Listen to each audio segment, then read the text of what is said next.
Alors ici, c'est un atelier d'initiation au film d'animation. C'est-à-dire qu'on reçoit des classes, hein, des écoles primaires, des collèges, des lycéens, et on apprend, on va dire, on essaye de comprendre comment fonctionne le cinéma d'animation.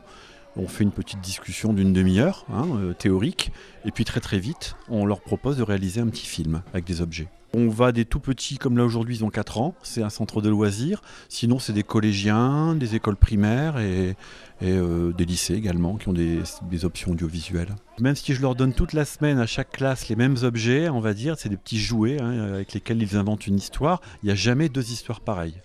Après, on a des fois en effet des surprises. Des fois, on invente des petites choses. Là, ce matin, ils ont mis leurs mains également. Mais là, volontairement, les mains sont devenues objets. Ils ont fait des tours de magie. Ils ont fait apparaître, disparaître des choses grâce à la technique de l'image par image. C'est vrai qu'on a des fois des petites choses assez marrantes. Il y a des collègues qui sont là. On est en train de faire la mise en abîme. Donc on fait le film dans le film. On s'est basé sur le programme du festival, qui est donc la nuit américaine qui diffusait en l'honneur de Jacqueline Bisset, et également The Party. On est en train de faire un film avec une ambiance un peu glauque, fantastique. Un garçon qui suit une fille, on ne sait pas trop ce qu'il va faire. Et on va ensuite voir l'équipe technique qui va dire ah bah non, ça va pas, tu t'es trompé, il y a une chute.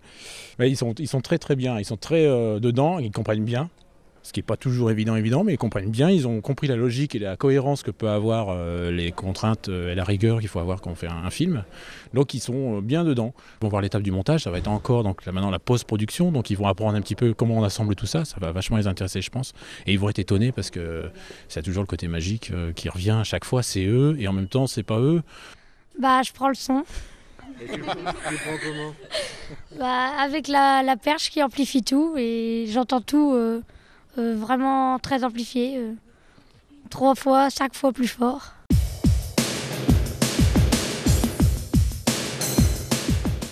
En quoi ça consiste? Eh bien, en plein de choses. C'est à mettre en lien en fait la presse, faciliter le travail de la presse vis-à-vis du festival du film.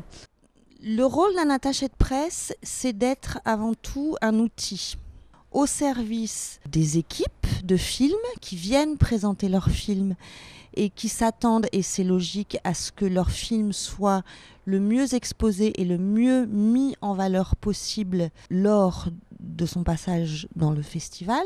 L'idée, c'est d'être un outil pour les équipes de films, pour les journalistes, de faire en sorte que l'un et l'autre se trouvent dans les meilleures conditions possibles pour mettre en valeur le film, sachant que dans tout ça, le plus important reste toujours le film. Avec la création de la compétition, le festival s'est davantage orienté vers une cinématographie d'Europe de l'Est. Le gros changement, en revanche, c'est en termes de fréquentation, c'est-à-dire que le public vient de plus en plus nombreux. Le public arageois préfère aller voir les films de la compétition, c'est-à-dire des films inédits d'Europe, parce que c'est un public qui sait que s'il ne saisit pas la balle au bon et s'il ne voit pas ces films dans ce contexte-là, à l'occasion du festival, peut-être que ce sont des films qu'il ne verra jamais.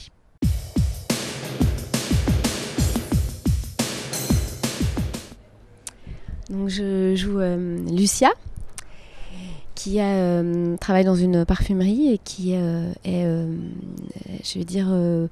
focalise l'amour du personnage principal, Jackie.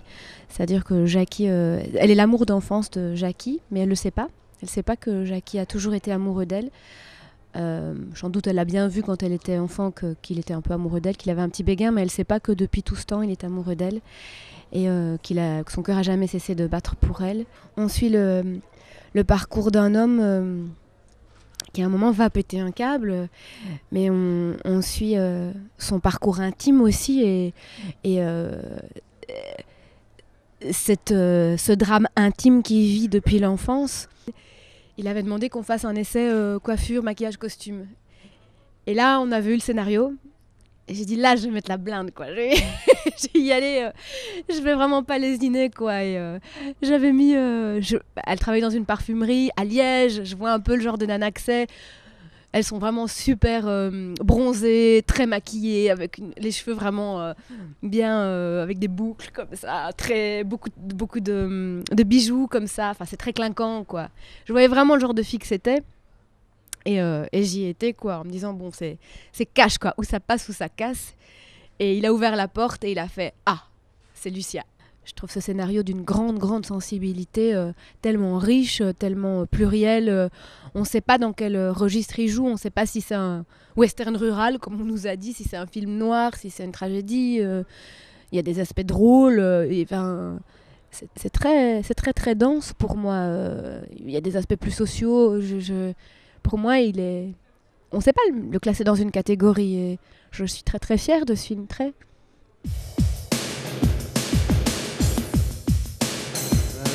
C'est un film qui est né vraiment à l'époque où j'étais adolescent, quand j'avais 15 ans en fait. C'était fin des années, en 80 exactement. Et donc on était déjà dans l'idée du chômage massif depuis déjà 7-8 ans. Et je m'étais dit, voilà, si j'avais plusieurs sujets de films qui me tournaient dans la tête, dont Les Diables que j'ai fait avant, et celui-là, de me dire un jour je raconterai l'histoire de ces ouvriers, mais qui n'acceptent pas leur destin.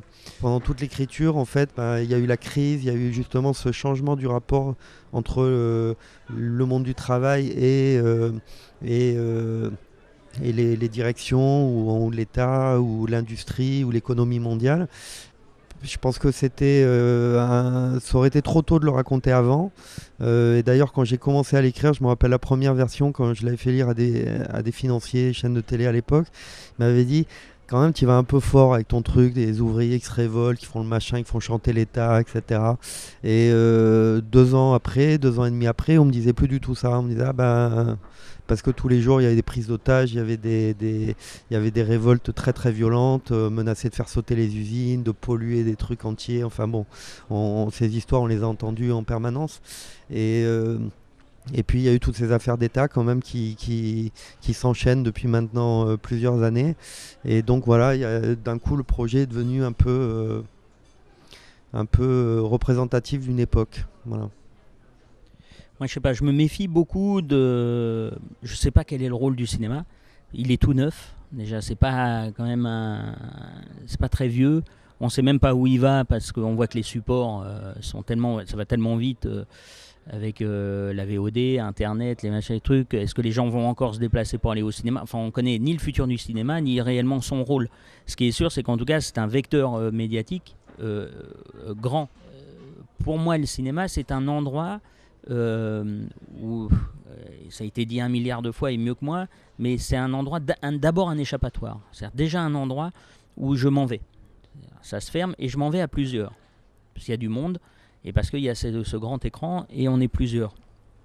Après, j'ai commencé à aller au cinéma en allant voir des films, on va dire Louis de Funès, des choses comme ça. Donc j'ai un énorme attachement au cinéma populaire. C'est-à-dire la comédie, le film d'action, le truc, c'est-à-dire qui est un véhicule, en gros, qui ne véhicule pas vraiment d'idées, mais qui rassemble. La communication sur la réussite d'un film par ces chiffres, je trouve ça, par exemple, assez disgracieux et assez vulgaire, quoi.